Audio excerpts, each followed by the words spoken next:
మాదక ద్రవ్యాల బారిన పడి జీవితాలను నాశనం చేసుకుంటున్న యువతను గాడిలో పెట్టడానికి విశాఖ పోలీసులు ఆరాటపడుతున్నారు. ఇందుకు ప్రధానంగా కలవరపెడుతున్న గంజాయి రవాణాపై ఉక్కుపాదం మోపడానికి కంకణం కట్టుకున్నారు. మనుషుల కంటే 1,00,000 రెట్ల సూక్ష్మ జ్ఞానం ఉన్న 10 నార్కోటిక్ డిటెక్షన్ డాగ్స్ ను సోమవారం నుంచి రంగంలోకి దించారు. ప్రతి పోలీస్ స్టేషన్ పరిధిలో ఒక నార్కోటిక్ డిటెక్షన్ డాగ్ తో పాటు పోలీసులు నిఘా వేస్తున్నారు.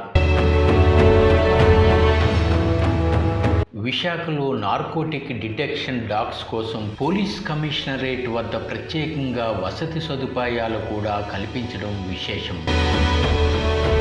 విశాఖలో నేరాలు, హత్యలు వంటి పరిశోధనలకు 21 డాగ్స్ను వినియోగిస్తే అందులో ప్రత్యేకంగా గంజాయిని పసికట్టడానికి 10 డాగ్స్ పనిచేయడం మొదలుపెట్టాయని అదనపు police director general, Visakha police commissioner doctor Shankhabrata Bagchi వెల్లడించారు. దీన్ని బట్టే విశాఖలో పరిస్థితి ఎంత తీవ్రంగా ఉందో అంచనా వేయాలి. విశాఖకు ప్రధానంగా అల్లూరి జిల్లాతో పాటు ఒడిశా తదితర రాష్ట్రాల నుంచి కూడా గంజాయి దిగుమతి అవుతోంది. దీన్ని విశాఖ పోలీస్ కమిషనర్ శంఖబ్రత బాగ్చి పెను సవాల్గా తీసుకున్నారు. ఈ దిశగా చర్యలకు ప్రతి పోలీస్ స్టేషన్ను అప్రమత్తం చేశారు.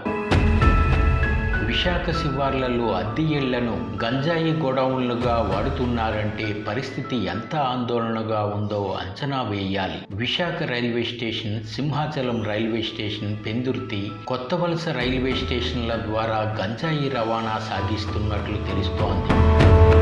తాజాగా నార్కోటిక్ డిటెక్షన్ డాగ్స్ వాటి టాలెంట్ను నిరూపించుకోవడానికి రంగంలోకి దిగాయి. విశాఖలో గోపాలపట్నం పోలీసులతో డాగ్ స్క్వాడ్ బృందాలు సోమవారం తనిఖీలు జరిపాయి. ఎల్లపువానిపాలెం, భగత్ సింగ్ నగర్, కొత్తపాలెం, సింహాచలం రైల్వే స్టేషన్ ప్రాంతాల్లో పోలీసులు నిఘా పెట్టారు. అనుమానితులను విచారిస్తున్నారు. యువత మాదక ద్రవ్యాల బారిన పడకుండా జీవితాలను కాపాడుకోవాలని హితవు చెబుతున్నారు. గతంలో విశాఖ శివారు గోపాలపట్నం, భగత్ సింగ్ నగర్లో టన్నుల కొద్దీ గంజాయి రవాణాను పోలీసులు అడ్డుకొని నిందితులను అరెస్టు చేశారు. ఇప్పుడు పెందుర్తి మండల శివారు, నర్వ తదితర గ్రామాల్లో గంజాయి కేంద్రాలు నడుస్తున్నట్లు జనం చర్చించుకుంటున్నారు. ఇలాంటి పరిణామాలపై విశాఖ పోలీస్ కమిషనర్ చర్యలు తీసుకోవాలని జనం కోరుతున్నారు.